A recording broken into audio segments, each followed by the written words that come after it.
Hello everyone, welcome to another tutorial from rajatcityphotography.com. Um, Generally what I try to do is to share with you quick techniques of how to improve portraits using Photoshop. So today what I'm going to do is share with you a technique to remove imperfections from the background. Typically, if you've shot in a studio and if you have a background which has creases or a paper background, which again has marks or creases, how do you smoothen that out and how do you remove those creases and imperfections? So it's a very quick way of doing this, and so without much ado, let's get into it. So this is the photograph that I want to share with you. It's a photograph which was taken in the studio, and as you can see that the background has a fair amount of creases which I'd like to remove to make the portraiture look much better. Okay, so the first step is to make two copies of the background layer. So press Ctrl J and Ctrl J again, and you can name the top one as texture, and the middle one you can leave it as BG background. Okay, so now we want to work on the background layer, so we're going to close the texture layer, come to the background layer, go to lasso and make a quick selection around the image. Just make sure that you make a selection which does not cut into the image. So it's good to leave a little gap around the image like this.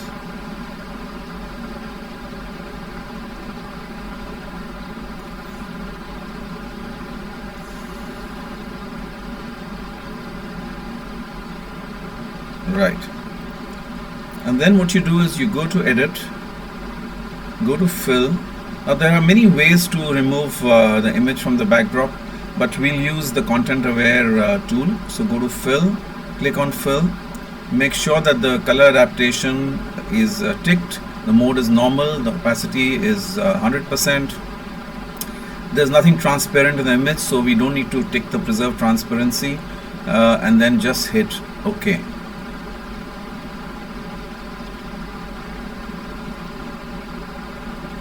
So the content aware tool will automatically remove the image from the background.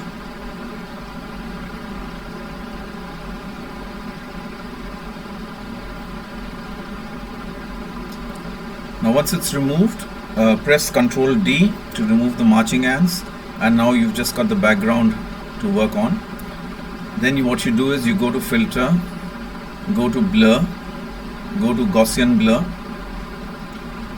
and take a radius of, keep increasing the radius till such time all the imperfections go from the backdrop, the little creases and everything. So I'm going to just, as you see, I'll just keep increasing to say around 300 or so. Let's see, yeah, 300 looks good. So let's keep it at around, say, I'll keep it around 350. And for me 350 works. I've still got the play of shadow and light, and at the same time all the creases have gone. So let's go back, just click on OK, and now we're pretty much done with the background. Let's go to the texture layer. First open it, and the first thing we're going to do is to convert this to a smart object. So go to filter, go to convert to smart filters, and click OK. So the reason why we convert this to smart filter is because we will be applying the high pass filter later, and we need to have the freedom and the ability to change the values if we want after that. Okay, so we've converted this to a smart filter. As you see on the right hand side of this icon, you'll see a small icon of the smart filter. That means the this layer has been converted to a smart object. Then what we do is we go to filter again, go to other, go to high pass, and start from absolutely 0, which is 0.1, right from the lowest radius, and slowly increase the radius to, let me first increase the size of the image so that we can see, and then you slowly increase the radius till such time you are able to see the hair. So if you're able to see the hair, stop at that stage. So in this case, for example, I am able to start seeing the hair at around 1. So I'm comfortable with 1. You can use anything between 1 to 3 or 1 to 4, but I think 1 for me works in this image. So I'll click OK. So now once we've done that, we want to create a clipping mask, and what we will do is we will go to this, go here between these two lines and click Alt, and you'll see this arrow coming. Once you've got the arrow, just click enter and you've got the clipping mask created. So we create a clipping mask basically because we want to limit the texture to just the backdrop. So even if we, for example, decrease the opacity of the backdrop, the opacity of the texture will also decrease. Okay, once we've done this, we go to background. Now we want to create another mask, so we will click Alt and add a mask here. Click on Control I. Once you've done that, then you take a brush. Take a brush size of around, just make sure that the opacity is 100 here. So I'll increase opacity to 100. The flow can be anything. I mean, I'll probably keep the flow at around 40 or so. It's really up to you. So, but make sure that the opacity is 100, and take a brush size, a reasonably okay large size brush, and start.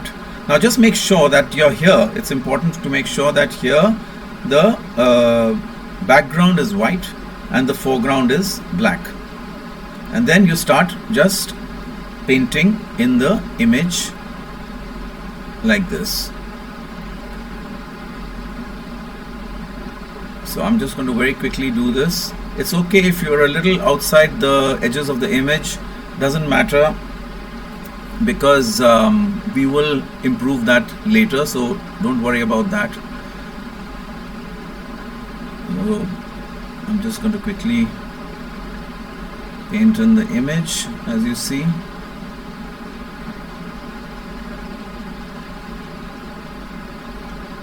Just make sure that the hair is definitely, you've kind of made sure that you paint all the hair in.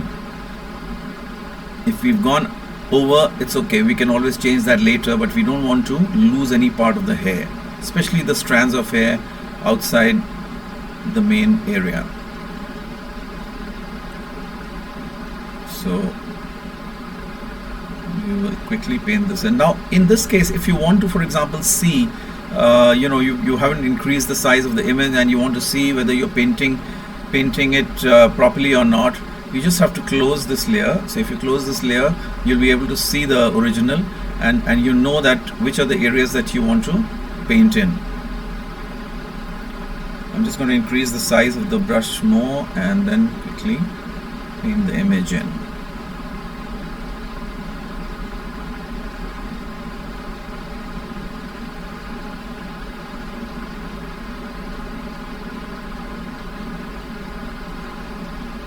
Okay, now I've done a pretty quick and rough job, but that's okay, we'll correct this later. I just want to ensure that I've got the entire image in.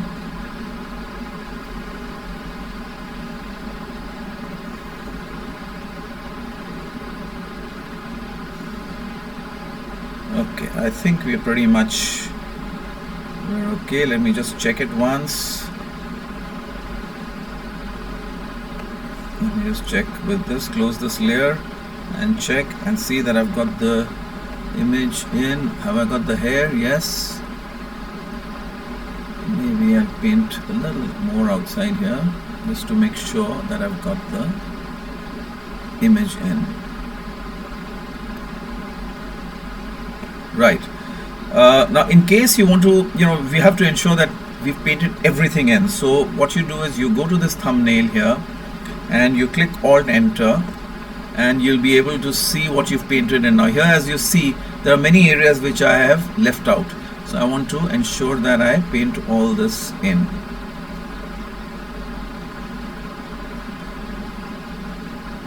Right, I think we're pretty much done here. Go again back to this thumbnail, click Alt Enter, and you've got the painted image back. Now obviously there are many areas here which are spilling out, the original picture is still there. So now what you do is, all you have to do is to reverse this. So you change the background to black and the foreground to white, and reduce the size of the brush to a large extent, just to make sure that you, and then what we want to do is we want to paint, remove this entire old background. Now as you see, I'm trying to remove it, as especially the hair, because I want to ensure that I get the hair, I don't sort of lose too much of the hair. But if you do, for example, lose a little bit of hair, that's okay. I mean, like a few strands here and there, if you lose, that's fine, it's okay. Now, so I'm just going to make sure, be a little more careful about the the hair part.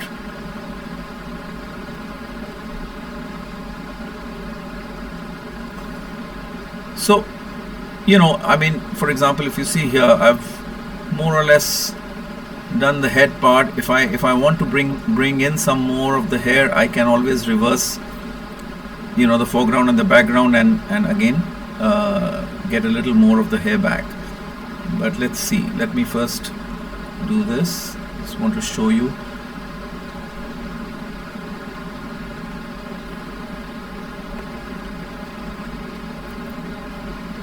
So as you see, we've got pretty much a natural look to it. The hair here is all there. If you see, these strands of hair are there, and I want to ensure that we retain this. Maybe I do a little more paint, sort of remove the background here. I think we're pretty okay on the hair part. Let me go here.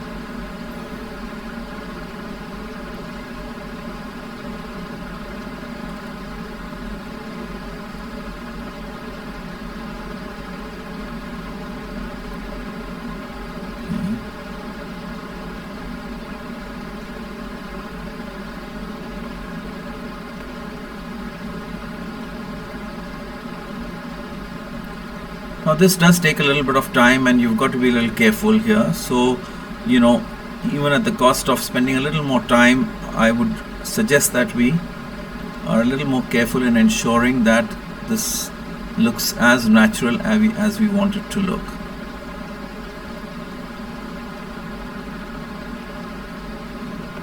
Okay, I think we are pretty okay.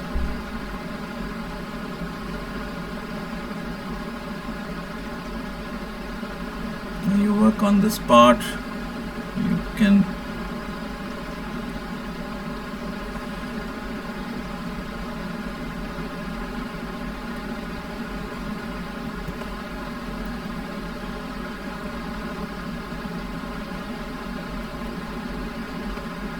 okay.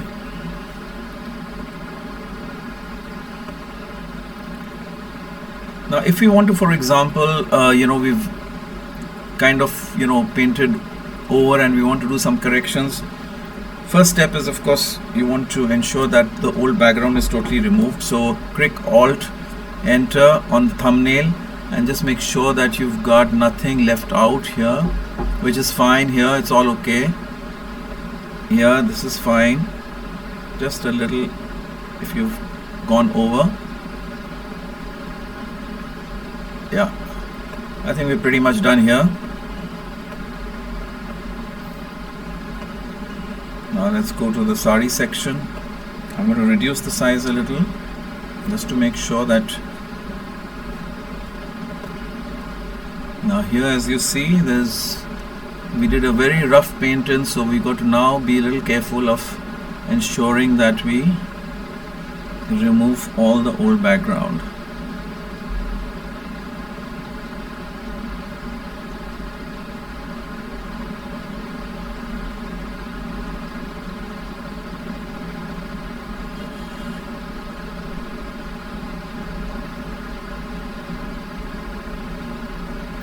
Now you can keep reducing the size of the brush and increasing it just to make sure that you've got these, like for example these edges, I want a much smaller size brush to ensure that I get these edges correct.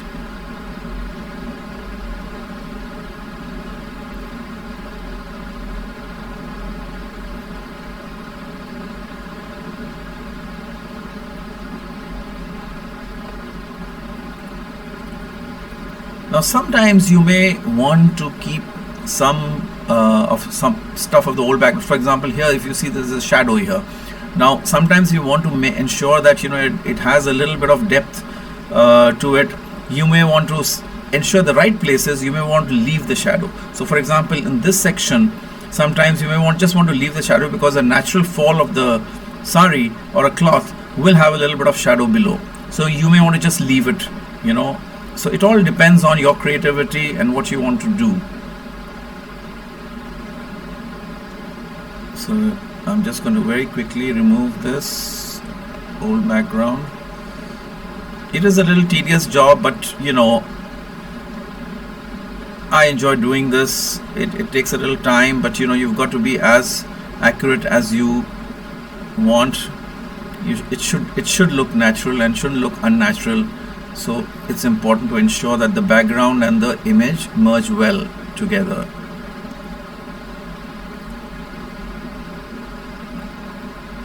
Okay, now if you see, I've intentionally for example made a mistake here. Now I've kind of too much, I've deleted too much here. So what I'll do is I will again change the foreground and background, come here and paint the image back in. For example, this section. So you need to just keep doing this, just making sure that you've got the entire image, you haven't left out anything, and at the same time you've removed the old backdrop. Okay, so we're pretty much done with this section of the sari.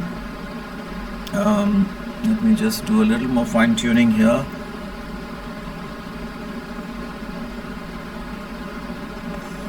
Right.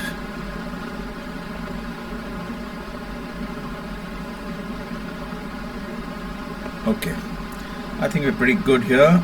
Now let's go and see this section. We need to do a lot of work here. Again, go back, make sure that the background is black, and then remove the old background from here.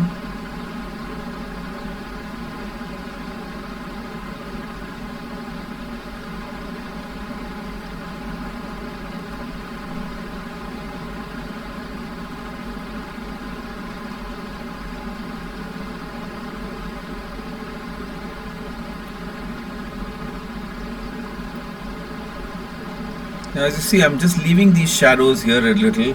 I want to sort of make sure that when a cloth is a little high, you will always have a little shadow below. So you don't want to remove everything. This again, it's really up to you.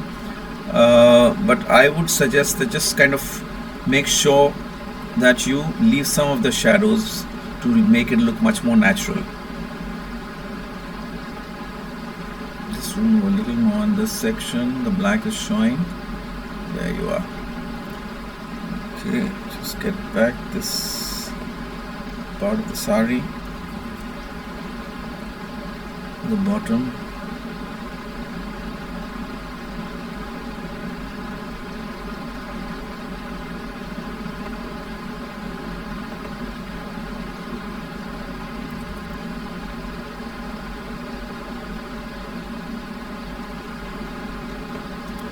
Okay, let's just see how it looks overall. So Control 0 to reduce it and see. I think it looks pretty good. We've got the backdrop cleaned out. We've got some of the shadows to give it a perspective.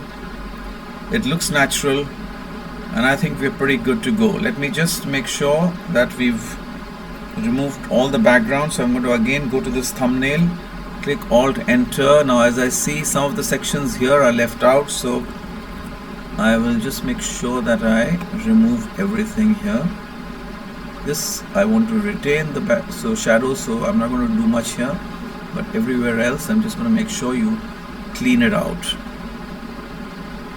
There you are. here, a little bit here.